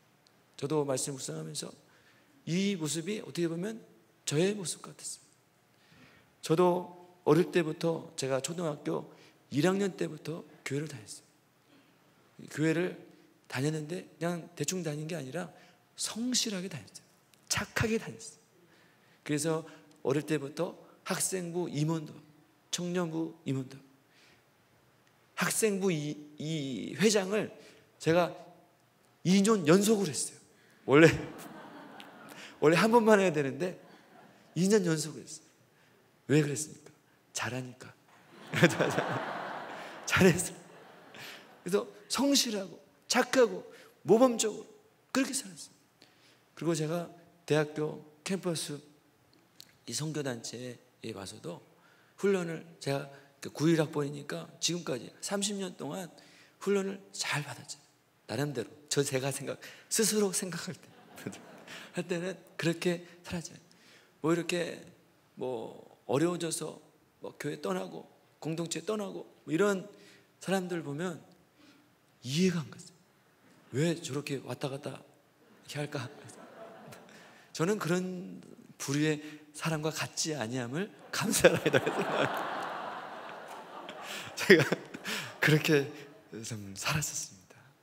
나는 그게 잘하고 있지. 그래서 또 제가 이제 교회 간사 생활을 오래 했죠. 2002년도부터 성실하고 착하게 사니까 이렇게 살았습니다. 또 이제 사역자가 되고 또 이렇게 말씀도 전하게 되고 하니까 나는 뭐 별 문제가 없어요. 나는 그런 줄 알고 살았어요. 이 바리새인이 하고 있는 기도가 그러니까 제가 하고 있었던 기도의 모습이었어요. 자기는 스스로 그렇게 믿고 있는 거죠. 그런데 이런 자기의 이 본질은 자기 스스로 깨달을 수가 없습니다. 자기의 모습 자체는 자기가 자기 스스로를 깨달을 수가 없어요. 근데 하나님이 또 이렇게 교회에 주시는 말씀과 또 기도와 또 은혜 가운데 제 모습을 발견하고 나서 제가 이런 바리새인과 같은 이런 기도의 신앙, 이런 모습을 하고 살았구나. 이런 모습을 발견하는 순간 제 모습이 참 어떻겠습니까? 바리새인이 만약에 지금 믿음과 긍휼과 정의는 잊어버리고 지금 이 시장에서 이런 그 회양, 박하 한 단 사다가 그것을 10분의 1로 잘라갖고 그걸 드리고 있는 그 모습을 자기가 보면 얼마나 한심스럽겠어요. 이런 모습을 참 발견하고 하나님 앞에 많이 회개를 하게 됐습니다. 이런 낮아진, 결국은 하나님 이런 인생을 살게 되면 하나님은 어떻게 됩니까? 낮아지고 망하는 인생, 심판받는 이런 인생을 살게 된다는 거죠. 그런데 하나님은 우리를 어떻게 하시느냐? 왜 이런 비유를 하시겠어요? 너 그런 낮아지는 인생, 그런 인생 살지 말고 너 높아지는 인생 살아야 돼, 이렇게 말씀해서 이런 말씀을 주시는 것입니다. 하나님 앞에서 높아지는 이런 인생 사시길 바라겠습니다. 두 번째는 높아지는 죄. 그럼 누가 높아지느냐? 누가 높아지느냐? 첫 번째는 낮아지는 삶에 반대로 살면 되겠죠. 낮아지는 삶에 반대로 살면 됩니다. 또 오늘 보고 있는 세리와 같이 높아지게 된 세리와 같이 살게 되면 우리가 높아질 수 있다는 거죠. 오늘 그것을 보려고 합니다. 어떻게 높아지냐? 세리와 같은 그런 삶을 우리가 살게 되면 하나님은 우리를 반드시 높아지게 하실 줄 믿습니다. 세리가 어떻게 됐느냐? 4가지를 했는데 보기를 원하는데, 첫 번째는 자기를 낮췄다. 이 세리가 기도하러 바리새인과 같이 똑같이 이 성전에 올라갔어요. 올라가서 어디서 기도했느냐 하면은 바리새인들은 어떻게 했습니까? 따로 서서 사람들 잘 보이는 그런 곳에서 기도를 했지만 이 세리는 어떻게 했냐면 멀리 서서 기도를 했다는 거예요. 아무도 관심 가져주지 않는 것, 한적한 곳, 아마 사람이 볼 수도 없는 이런 성전 구석에서 기도했을 수도 있어요.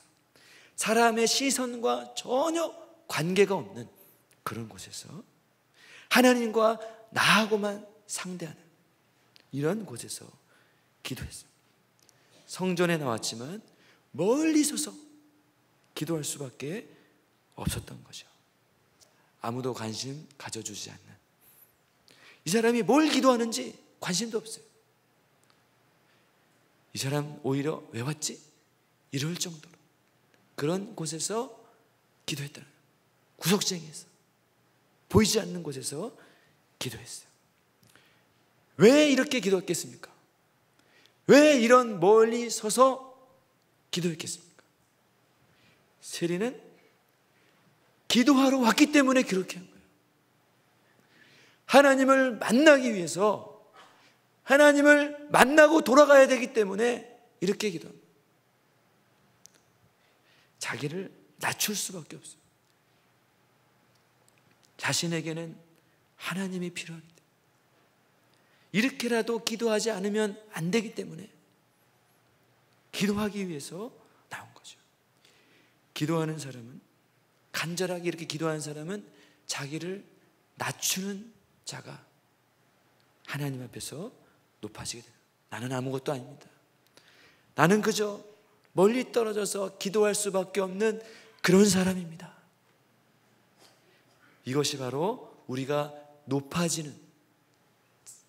하나님이 나를 높아지게 할 수밖에 없는 첫 번째 우리가 해야 될 일이 바로 이것입니다. 바로 자기를 낮추는 거예요. 이것이 바로 예수님이 인정하시는 삶입니다. 예수님이 어떻게 하셔서 모든 이름 위에 가장 뛰어난 이름이 되셨습니까? 어떻게 해서 가장 높은 보좌에, 어떻게 해서 가장 높이 들림을 받으셨어요? 왜냐하면 가장 낮게 자기를 낮추시고 비우셨기 때문에 예수님이 가장 높아지는 인생을 사실 수 있는 것이죠. 우리 빌립보서 2장 7절에 보면 예수님에 대해서 이렇게 말해요. 오히려 어떻게 하셨습니까? 자기를 비워서 종의 형체를 가지사 사람들과 같이 되셨고, 예수님은 이 땅에 오셔서 어떠한 삶을 사셨습니까? 자기를 비우는 삶, 자기를 포기하는 삶, 자기가 마땅히 누려야 될 권리를 부인하고 포기하는, 자기의 의지와 생각과 자기의 능력을 헛것으로 만들어버리는 이런 비움의 삶을 사셨습니다. 자기를 부인을 어느 정도까지 하셨습니까?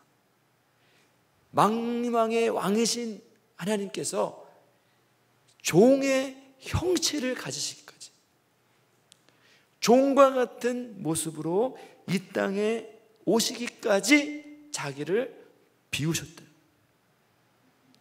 이렇게 하신,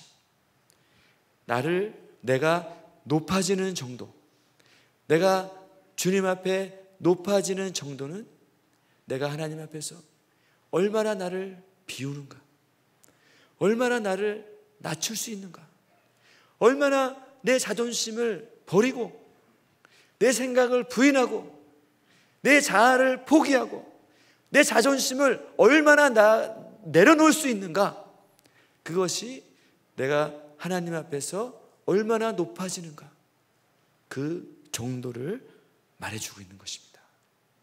자기가 높아지는 방법, 내 스스로 높아지려고 하면 결국은 낮아지게 돼 있습니다. 그러나 내가 높아지는 방법은 나를 비우는 것입니다. 내 생각과 의지와 내가 옳다고 생각하는 그것을 과감하게 버릴 수 있는, 예수님과 같이 비우는 삶을 살 때 주님이 나를 높여 주실 줄로 믿습니다. 두 번째는 이 세리가 했던 방법은 자기를 낮추는 것이고, 두 번째는 애통해야 한다는 거예요. 애통할 때 하나님은 우리를 높여주는 거예요. 세리의 기도의 자세를 보면 얼마나 애통한 마음으로 주님께 나왔는지가 아주 자세하게 나와 있어요. 바리새인은 주로 무슨 기도했습니까? 하나님 앞에 나와서도 아주 당당하고 떳떳하게 나는 저런 사람과 같지 않습니다. 다른 사람들을 비교해서 자기는 이런 행위, 이런 삶, 자기를 자랑하고 하나님 앞에서 감히 자기를 자랑하고 자기가 했던 일을 막 주장하는 거예요. 자기가 기도를 했으면 얼마나 기도하겠습니까? 하나님 앞에서 이런 삶을 살았어요. 그런데 세리는 어떻게 기도했습니까? 우리 13절 말씀 보시면 뭐라고 되어 있냐면 멀리 서서 하늘을 쳐다보지도 못하고 감히 눈을 들어서 하나님을 쳐다볼 수가 없어요. 고개를 들 수가 없는 거죠. 고개를 들지 못하고 어떻게 했냐? 가슴을 치면서 기도했다는 거예요. 이것이 세리가 할 수 있는 유일한 기도예요. 세리의 마음이 세리가 좋은 일 했다는 것이 아닙니다. 세리의 마음 자세를 말씀하고 있는 거예요. 이것이 하나님 앞에 기도하는 사람들의 자세이어야 하고, 그런 자세로 나오는 자에게 하나님은 그 사람을 높이시고 그런 은혜를 주시겠다, 하나님이 말씀해 주시는 것입니다. 세리는 애통한 마음, 이와 같이 애통한 마음으로 한 가지 기도를 드렸어요. 뭐냐면은 나를 불쌍히 여기시옵소서, 이렇게 기도했어요. 다른 자기가 했던 그런 거 얘기한 것이 아니라 그저 나를 불쌍히 여기소서, 이렇게 기도했습니다. 무엇입니까? 이것이 죄인이 할 수 있는 가장 최선의 기도가 바로 이것입니다.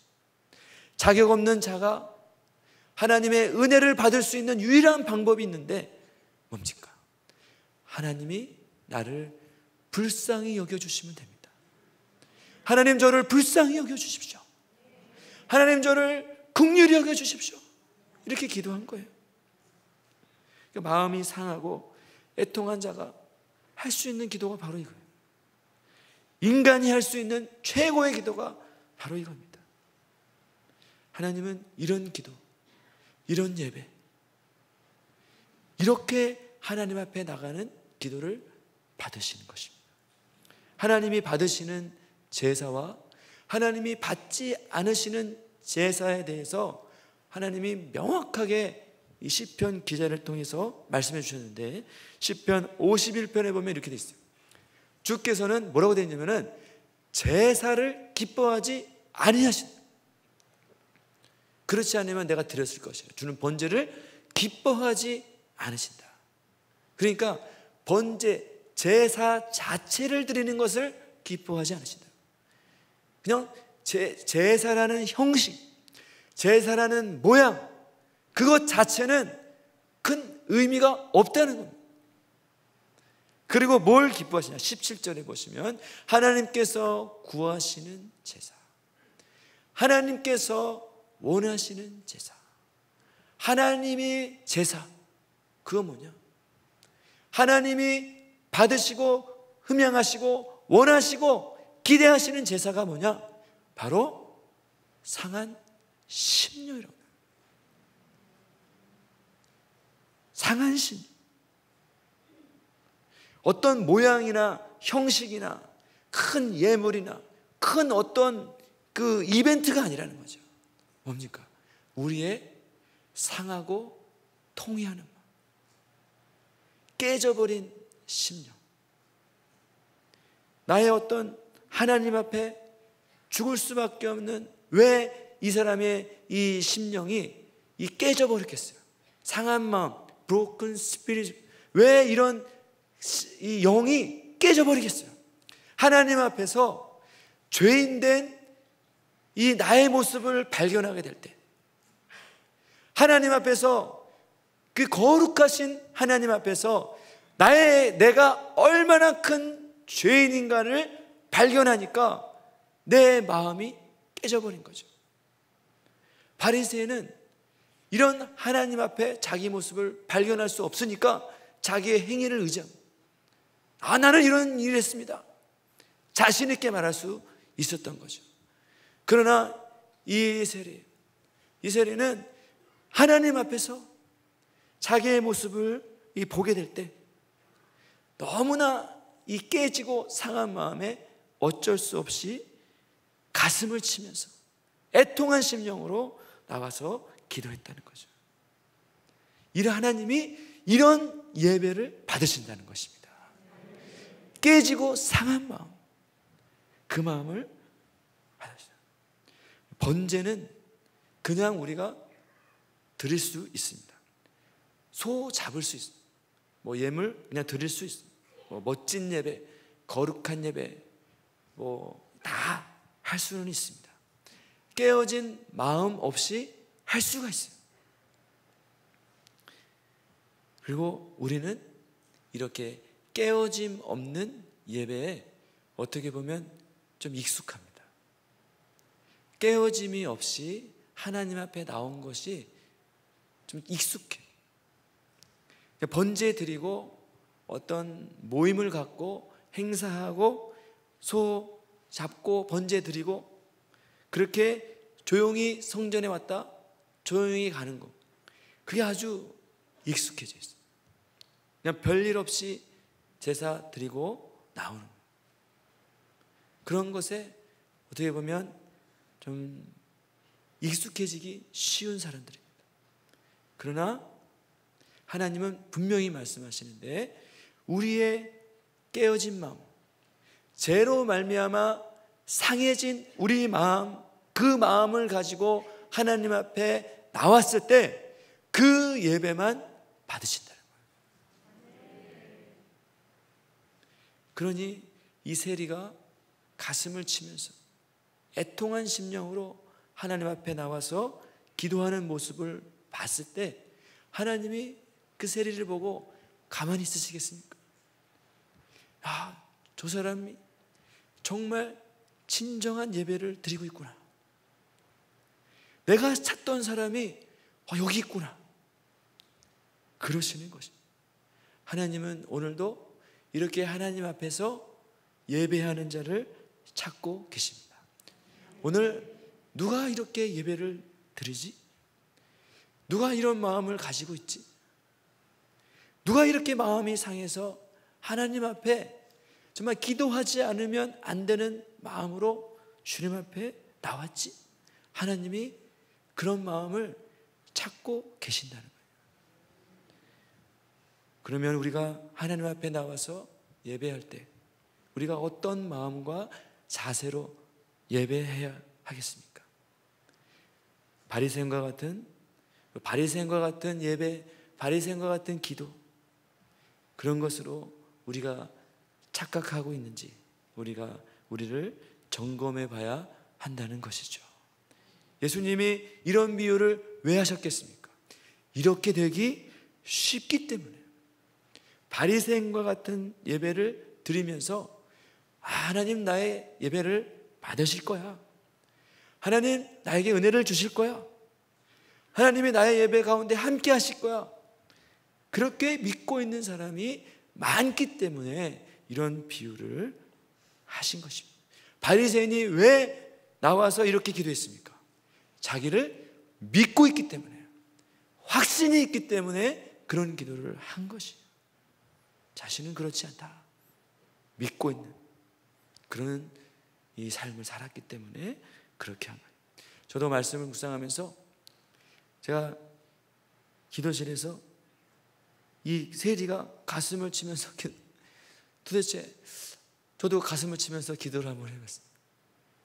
이거 한번 해봐야 되잖아요. 저도 기도 어떤 마음을 가지고 주님, 제가 기도실 가서 기도하는데 이런 마음을 한번 경험을 하고 이런 마음으로 기도하고 예배 드려야 되지 않겠습니까? 그게 주님 앞에 기도하는데 이게 쉽지가 않습니다. 깨져지고 상한 마음으로 하나님 앞에 나가서 기도하고 예배하기가 쉽지가 않아요. 그래서 그런 마음을 달라고 기도했어요. 이게 스스로의 마음으로는 애통하고 상한 심령이 들지가 않아요. 그게 막 기도했더니 하나님이 사건을 주시더라고요. 제가 좀 실수해서 제가 어떤 사람인지 막 보게 되고 막 한없이 낮아져서 회개를 많이 하는 사건을 하나님이 주셨습니다. 여러분, 그런 상한 마음 달라고 기도해 보십시오. 실제로 그런 일들이 일어나게 될 것입니다. 근데 그것이 은혜입니다. 하나님이 그런 마음을 가지고 나의 모습을 발견하고 주님 앞에 나가는 그 기도, 그 예배, 그것을 하나님이 기뻐하시고 찾으신다는 것이죠. 우리가 신앙을 안전하게 하는 것, 우리 신앙이 안전하게 되는 것은 우리가 큰 예배를 많이 드리고 예물을 많이 드리고 어떤 식을 많이 하고 봉사를 많이 하고 그것이 아닙니다. 우리의 신앙이 가장 안전한 상태는 우리의 마음이 상해 있을 때, 우리의 마음이 애통하게 되는 것, 우리의 마음이 깨어지게 되는 것. 그럴 때 하나님이 우리를 받으시고 우리의 예배를 흠량하시는 것입니다. 기도하기 위해서 기도하는 것이 아니라, 예배하기 위해서 예배하는 것이 아니라, 애통하기 위해서 기도해야 되는 거죠. 하나님 앞에서 애통하지 않은 나의 마음에 애통함을 달라고 기도해야 된다는 것입니다. 세 번째는 이 세리가 무엇을 했냐면 자신을 인정했어요.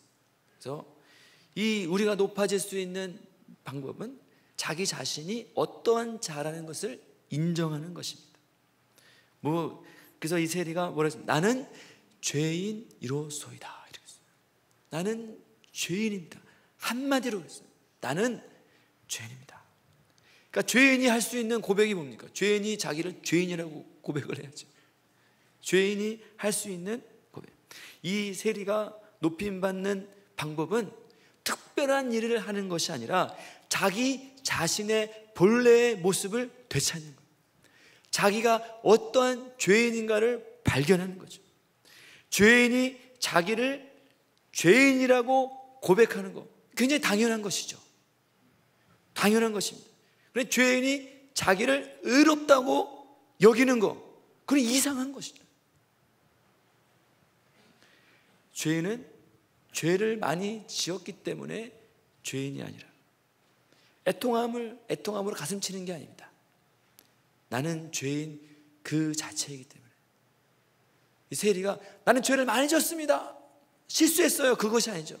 나는 죄인입니다, 이렇게 보여요. 죄인이기 때문에 애통하고 가슴을 쳐야 하는 것이죠. 우리가 해야 될 일이 바로 이것이죠. 자기 모습을 깨닫고 자기를 깨닫는 것, 이것이 우리가 이 하나님 앞에 나가는 자세. 바리새인은 항상 뭐였습니까? 항상 남의 죄에 깨닫다가 남의 죄를 발견하고 남의 죄를 들춰내고 하다가 자기 인생을 망쳤어요. 항상 가늠하다 현장에서 붙잡힌 사람, 그런 사람 발견하고, 안식일에 이삭 베어 먹은 사람 발견하고, 밥 먹을 때 손 안 씻은 사람 발견하고, 항상 다른 사람의 죄를 들추고 발견하고 그것 보다가 자기 인생을 망쳤어요. 다른 사람의 죄를 보는 사람 특징이 뭡니까? 자기 죄는 그 다른 사람의 죄에 감춰버린 거예요. 왜 다른 사람의 죄를 그렇게 정죄하겠어요? 왜 다른 사람의 죄를 그렇게 들춰내겠어요? 자기 죄를 가리려고. 다른 사람보다 나는 그래도 낫다, 사람 앞에서 살려고 그렇게 한다는 거죠. 바리새인들의 이 죄의 감은 상대적인 거예요. 사람 앞에서 저 사람보다 좋으면 나는 죄인이 아니에요. 이런 상대적인 죄의 감을 가지고 있어요. 그러나 죄는 절대적인 것입니다. 사람은 죄 문제에서 자유로울 수 없고, 이 죄 문제를 직시할 때 우리는 애통한 마음을 가질 수가 있는 것입니다.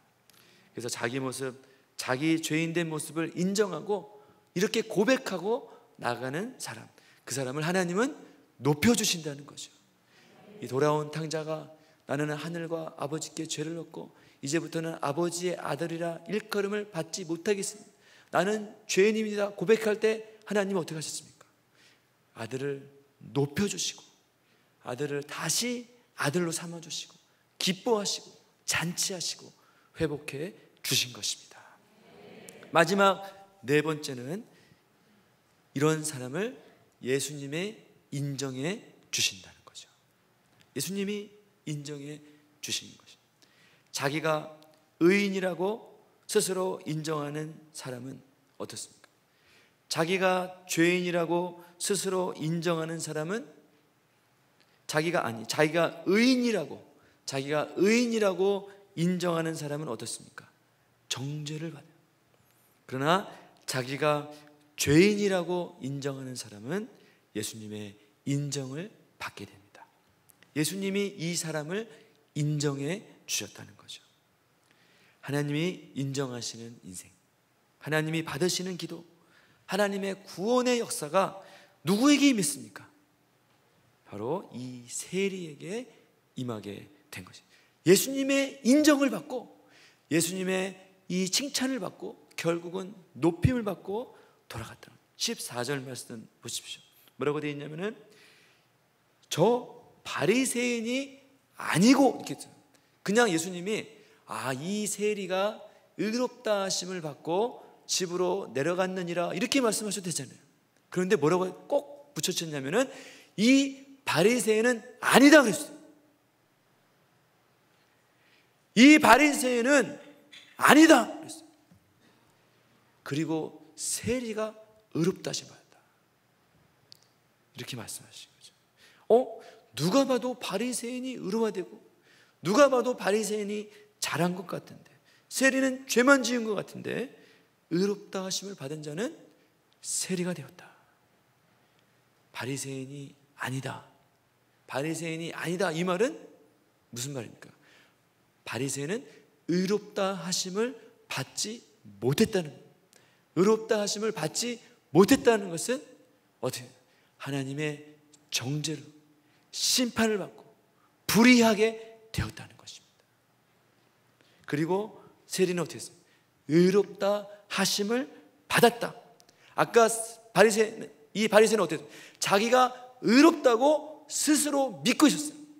자기는 의롭다고 스스로 믿고 있었어요. 그런데 이 세리는 어땠어요? 의롭다 하심을 받게 되었다는 거죠. 우리는 스스로 의로워질 사람이 아무도 없어요. 그러나 우리가 애통한 마음, 나 죄를 인정하고 하나님 앞에 겸손히 나를 낮추게 될 때 어떻게 하신다는 거예요? 예수님이 나를 의롭다 여겨 주신다는 것입니다. 의롭다 하심을 받았다. 이 말은 무슨 뜻이에요? 죄 문제가 해결됐다. 사람이 볼 때는 저 세리, 저런 죄 많은 저런 세리 이렇게 생각했는데 예수님이 볼 때는 어때요? 저 사람의 죄 문제는 다 해결됐다. 하나님과 아무 문제가 없어요. 하나님이 저 사람을 높이시고 새롭게 하시고 변화되고 하나님이 구원해 주신 사람이야 이렇게 인정해 주신다는 것입니다. 우리가 이렇게 애통한 심령으로 가난한 마음으로 깨어진 마음으로 나올 때 주님은 우리를 의롭다 여겨주시고 우리를 모든 죄에서 해방시켜 주신다는 것입니다. 예수님은 우리의 모든 예배, 우리의 기도, 우리의 삶을 카운트하십니다. 그래서 우리가 오늘 이렇게 예배 드리는 중에도 저 사람은 의롭게 되었다. 저 사람은 죄 문제가 해결되었다. 저 사람은 높아지게 되었다. 예수님이 그렇게 하시겠죠. 우리는 모릅니다. 아마 그 성전에서도 바리새인이 기도하고 세리가 기도하고 돌아간 거 아무도 몰랐을 거예요. 그냥 기도하고 돌아갔겠지 생각했지만 예수님은 카운트하십니다. 저 사람은 의롭게 되었다. 저 사람은 죄 문제가 해결되는 예배를 드리고 지금 돌아갔다. 이렇게 카운트 하신다는 거죠.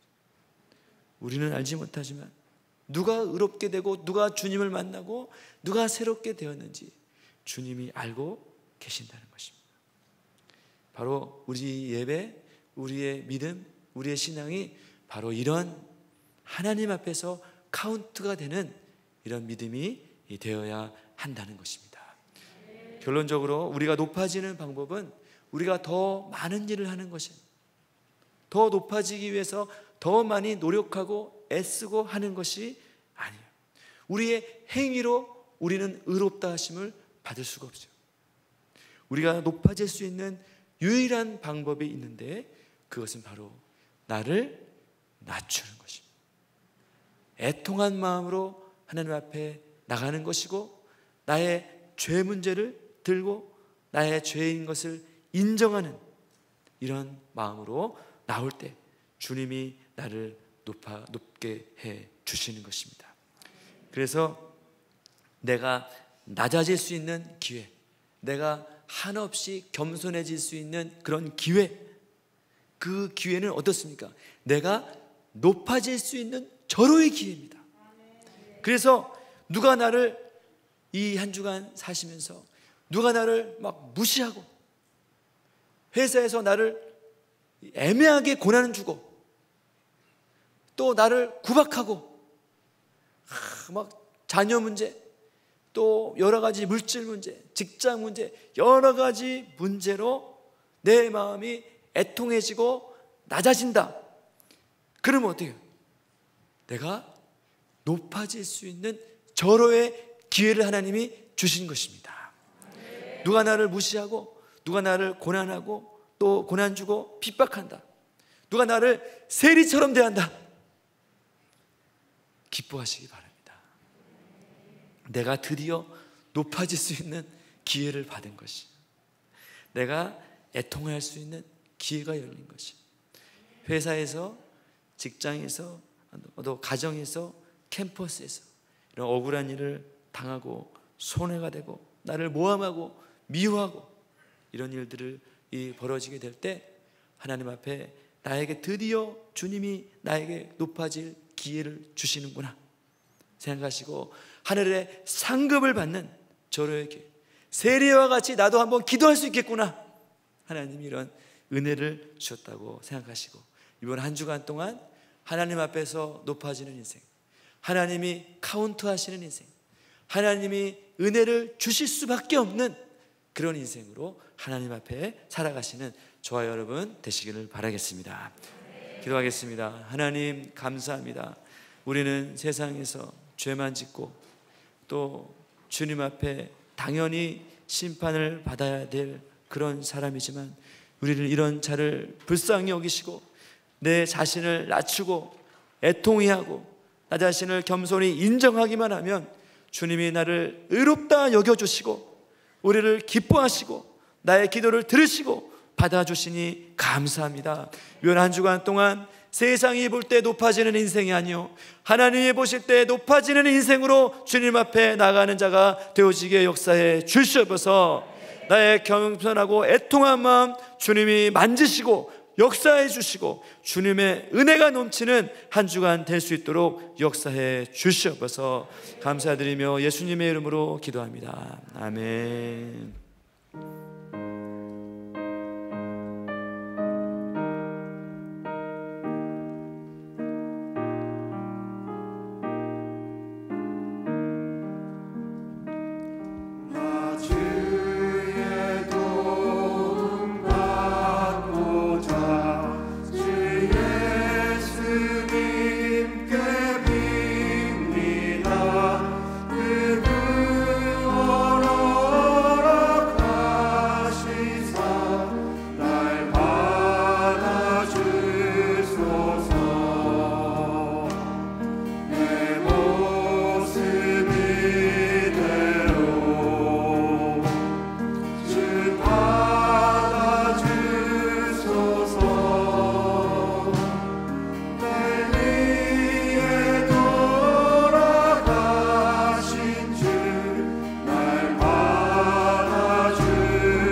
하나님 감사합니다. 세리와 같이 참 죽을 수밖에 없고 정죄받을 수밖에 없는 우리의 인생을 주님이 불쌍히 여기시고 우리를 예수 그리스도의 십자가로 용서하시고 새롭게 해주신 주님의 놀라운 사랑 인하여서 감사합니다.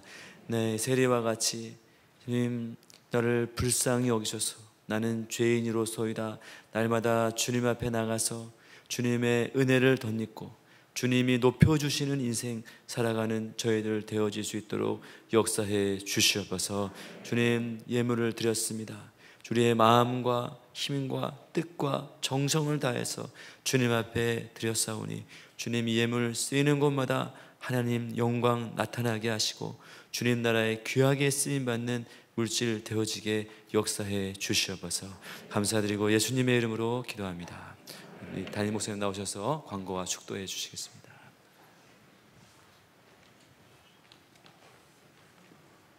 할렐루야. 매주 주시는 말씀만 잘 들으면 높아지는 신앙을 할 수 있겠다는 생각이 듭니다. 하나님 앞에 살고 사람 앞에 살지 않으면 하나님이 높여주실 것을 믿습니다. 오늘 저희 교회와 MTC 훈련센터에 방문하신 여러분들 환영하고 축복합니다. 나가실 때 로비에 들려서 작은 선물도 받으시고 교회에 필요한 안내도 받으시기 바랍니다. 환영하고 축하합니다. 교회 소식 보겠습니다. 오늘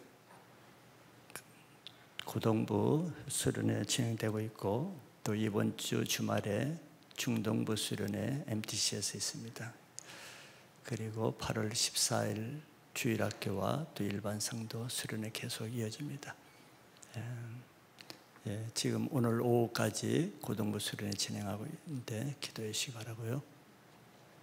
중동부 수련회 이번 주말에 있습니다. 다음 주는 성경금 주간이고 코로나가 심하지만 그러나 여러분들 잘 방지하셔서 건강 지키시기 바랍니다. 예배 후에 나가실 때 뒷줄부터 나가시면 되겠습니다. 다 같이 일어나셔서 찬양하겠습니다.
지금은 우리를 위해서 친히 자신이 종의 형체로 낮아지기까지 우리를 섬겨주신 우리 구주 예수 그리스도의 고마우신 은혜와 지금도 그 아들을 사랑하시듯이 우리를 끊임없이 사랑하시고 구원받기를 원하시는 하나님 아버지의 간절하신 사랑하심과 성령님의 교통 충만 위로 교제 치유의 역사하심이 오늘 말씀대로 사람 앞에 높아져서 나중에 하나 앞에 낮아지는 인생이 되지 아니하고 하나 앞에 높아지기 위해서 스스로 낮아지기를 힘쓰는 모든 성도님들과 그의 가정과 직장, 캠퍼스, 섬기시는 교회 위에 지금부터 영원토록 함께 있을지어다. 아멘.